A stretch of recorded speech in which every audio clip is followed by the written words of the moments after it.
Well,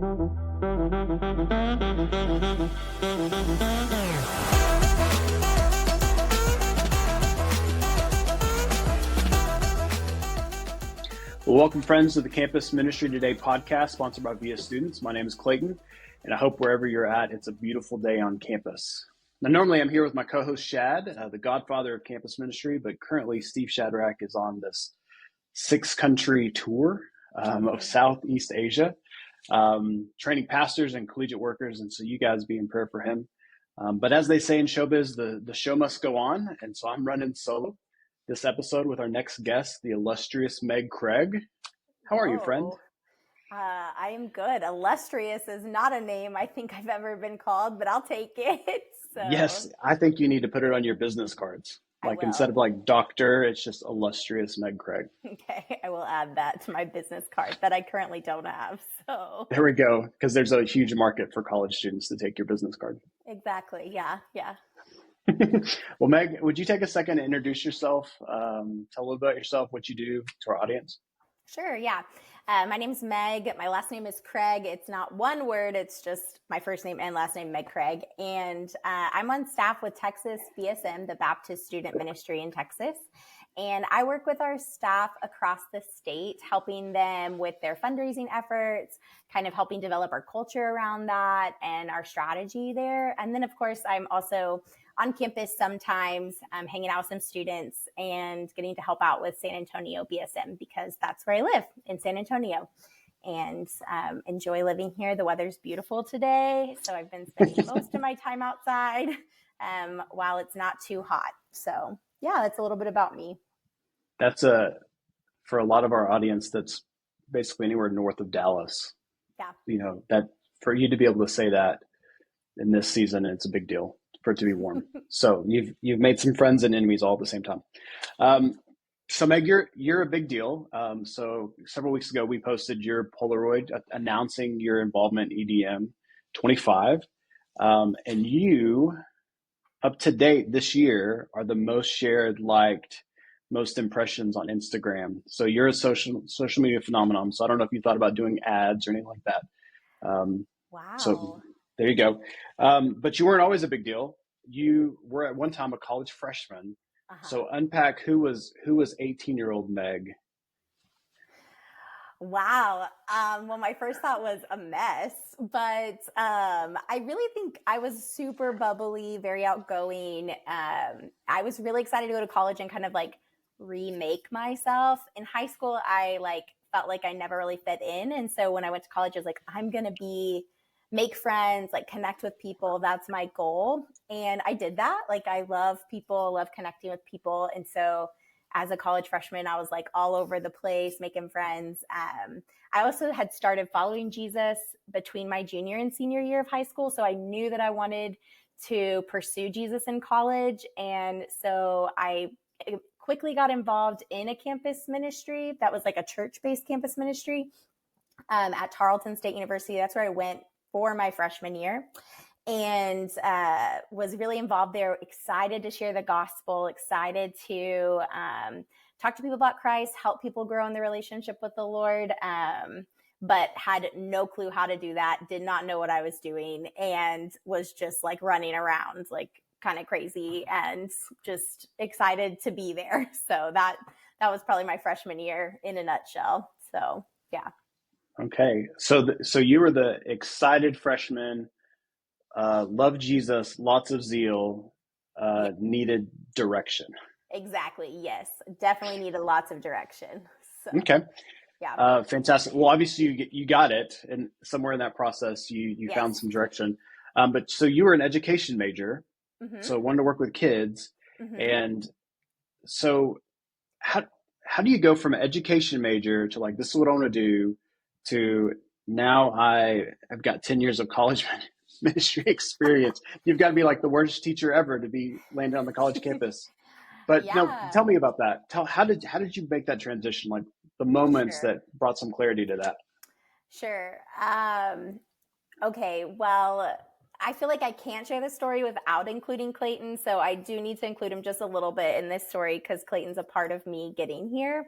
But I essentially was on campus at Tarleton. And then I actually moved. I left Tarleton State University, went back home, and commuted to Sam Houston State University. And that's where I graduated from. And in those years, I was really connected still with Clayton and his wife, Bethany. So I would always come back to Tarleton and like do different things with them. And was just excited and eager to grow my relationship with God and also learn how to share the gospel. And we have this program in Texas called Being a Campus Missionary.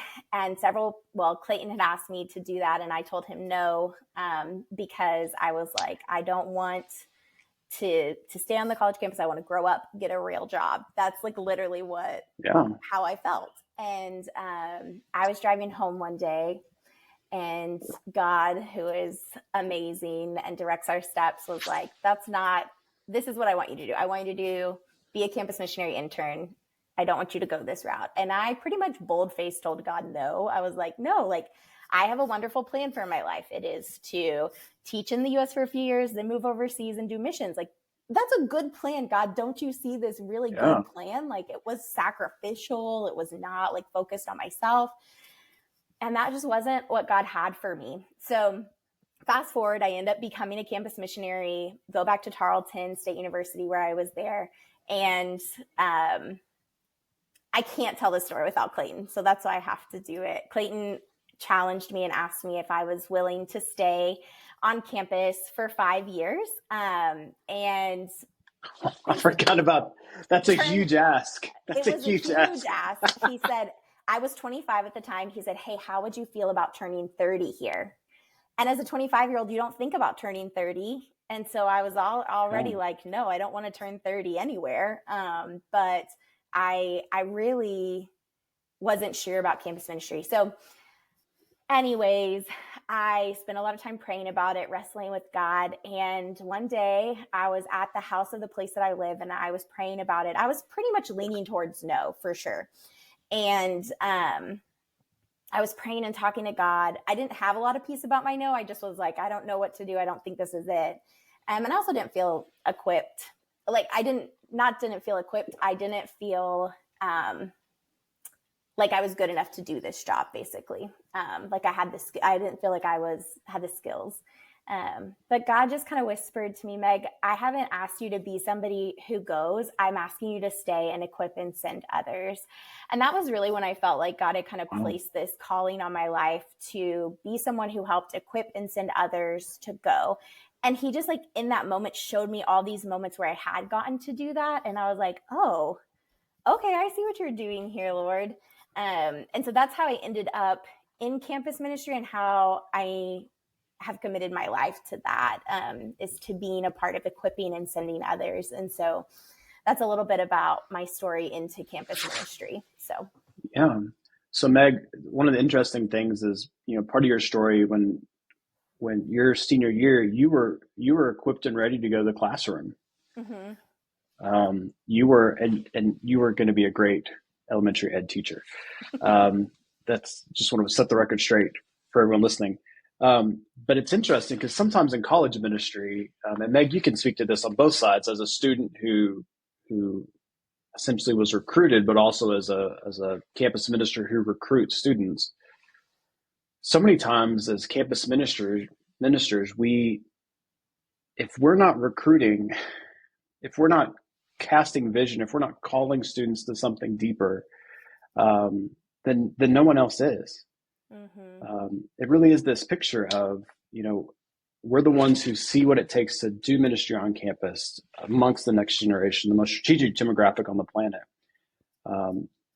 And we can't be okay with only recruiting ministry majors.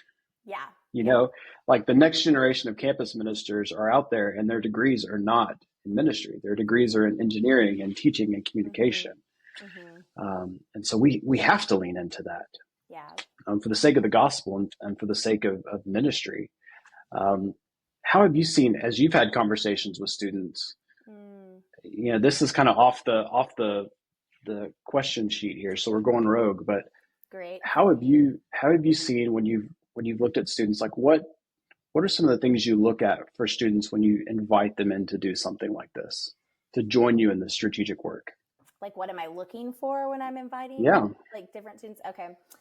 I think what I'm looking for, the first thing that I really look for when I think about inviting students to be a campus missionary or even a campus missionary to move into like being long-term staff, I think some key things are, do they have the ability to like manage themselves essentially? Like, so can they do this? Like, they don't need me to just only hold their hand. Am I going to help them? Absolutely. But are they the ones kind of taking leadership, taking ownership? They're not just taking what I'm asking them to do, but they're going, hey, can we tweak this and do this a little bit differently? Or, hey, I have this idea. I want to do this.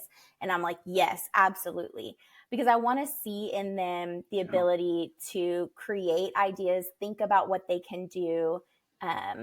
And then something else that's really important to me is, do they have a spirit that's teachable? Like, are they willing to grow and learn, not from me, but from the Lord? Like, are they willing to be someone who like listens to God, walks in obedience to him and learns from him? But also, I mean, yeah, do they have a teachable spirit from like those who are going to be working around them, and even from like their own students? Like, because I've learned so much from my students. And so I think like being willing to be humble and teachable is really important to me. So those are kind of like two things I think I look for. There's a lot of things that I think I also look for, but there's two of them. So No, and that's huge. Well, and that also plays into your context. If I could lean into that a little bit, sure, yeah. you know, you've launched work on community colleges, commuters campuses. You moved to San Antonio, which has got what, 13 different campuses, and depending on what you give or count take. as a campus, yeah. But all of them, and with the exception of maybe two large D1 universities, but even them are kind of commuter campuses, you know? Yeah. And so part of that, when you step on campus, there's not a program. There's not a, hey, we're doing an event. And so your staff have to be self-led, self-driven, because it really is blue ocean strategy. Like, you've got to go out and find students.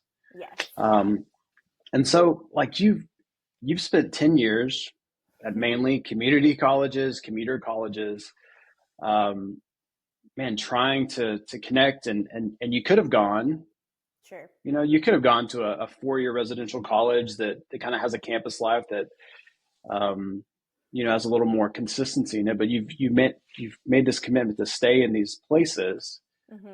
Why is that? Yeah. You know, I think a couple of things. One, like when I started out doing community college work, I was on like a 4-year campus, but when I transitioned, like, and to San Antonio, there was hardly any work here, and there really aren't any universities here that I go. They have a strong campus life, and so I think one, it was just the Lord. Like, this is what the Lord had for me, and I don't use that as a cop out, but I mean, like, the reality is I felt called to it. Like, I felt led to do that. I think also I'm always drawn to commuter campuses or community colleges. I commuted to school when I was in college. Like, for a majority of my college career, like, I commuted to campus, and also I went to a satellite campus of my campus for like 2 years. So I also understand like the need for, it would have been really cool if there had been somebody there. Like, if when I was a student, if there had been somebody that was tabling or doing a free lunch, totally would have gotten connected, but there wasn't that at the satellite campus that I was at. And so to me, like, there's a need there, and there are students to reach there. And so I think that's why I'm really drawn to that, because it would have been really cool to have that as an opportunity for myself as well. So I think that's one thing. And then specifically, I think community and commuter college campuses are some of the coolest places to mobilize students from. And I think that's what I'm like really excited to share with people about. Hope I'm not jumping the gun at EDM. Like, I'm excited to kind of get to share with people about that. And really, like, community campuses, JUCOs, commuters, whatever you want to call them, when they are in a space where they're close to a 4-year university, like, you are really getting a chance to help students be able to get onto that 4-year campus and already do discipleship, already be sharing the gospel, already doing those things. And so I'm just really passionate about like, why don't we meet them where they're at so that we can launch them well to where they're going next? And so I think those are like two things. Maybe I kind of jumped the gun in a little bit, but yeah. No, that'd be great. Yeah, so you're leading a workshop called Putting Community Back into Community College, based off your experience, and you're letting me tag along for that, and so I'm grateful for that, Meg. Um, but that's really true, because you talk about, like, one of the things we love about college students, I mean, all of us, is it's a built-in mission agency. Yeah. Like, every student you encounter has to leave, and if they don't, then it's awkward. Which community really college, awkward. it's like, oh, look, it's the 28-year-old hanging out with the 16-year-old dual credit kid. Yeah. We got to talk about this. Yes. But for community colleges or commuter colleges, it's that time's cut in half. And so on a 4-year university, it's like, man, it takes me 4 years to send out a missionary. But on community colleges, like, I've got 2 years. Like, I'm cranking out twice as many missionaries. I'm sending them to the workforce. I'm sending them to the military. And so it's the opportunity. It's an obstacle, but it's also a big opportunity based on that. Yeah. And so I'm super stoked about your workshop at EDM and hearing you kind of unpack that and us talking about some of those things. But another thing we could talk about, because you're the Associate Director of Ministry Partner Development. Yes. You're the one, you and Beth Smith and that team at Texas BSM are coming alongside, 150 staff across the state? It depends on, like, with our CMs, it's about 200, 220. So. Okay. So you guys have about 220 staff that are raising all or partial support. And that's a newer thing, especially in denominational work. Yes. So as in denominations, we tend to move a little bit slower, different. And in campus ministry, we tend to fall into two categories. It's the guys and the girls that raise their own salary, and then those that don't. And oftentimes they kind of look at each other with disdain. Yes. It's like, oh, you have to ask people for your money. And they're like, oh, you're budget driven, not vision driven. And that's a really fun conversation. But you work for a denomination, a state convention that has traditionally been cooperative giving, that is traditionally like salaried positions. Yes. And really in the past 10 years, you guys have transitioned to having both budget, salary positions, and support raising positions, which sounds messy. It is. But I just talk to me a second about that. Like, what has support raising allowed you to do, allowed Texas BSM to do? And we'll start with that, because that's some of the really exciting things that we've seen. Yeah, sure. Okay, so I was trying to get some numbers today because I wanted to come in with accurate representation of things. So I asked a friend, and I asked because he had mentioned this, that before we started doing support raising, Texas BSM only had 70 staff members that we could have. Like, there was no ability for growth at all. And once we adopted a model of support raising, like, since then, we have now doubled what we have, like what we were able to have like 20 or 30 years ago, because of the ability to do support raising. Now that 220 staff also includes our CMs, which are not long-term staff. But I would say that we have about 20 to 25 of those people that are transitioning each year to long-term staff. And so for us, being able to transition to support raising has created the ability to reach more students, to have staff that are larger so that they can engage the campus that they're at, like the size of the campus that they're at, but also to be able to start new work on new campuses that we would not have been able to start at had we stayed with solely a cooperative program type budget. So that's been a huge thing. It's helped us to shift, helped us have a growth mindset versus like kind of a budget mindset, honestly. So. And that's great. Now Now we're kind of getting in the weeds because I know that some people listening, because a large majority of our audience are, church staff and then also campus based. And so we've got both of those camps. But you guys really are a hybrid because there's still budget money used Yes. for staff salaries, Yes. which is pretty amazing. And so tell as the person who's listening to this, and it's like, oh my gosh, I could have more staff. I need to go out and raise my support.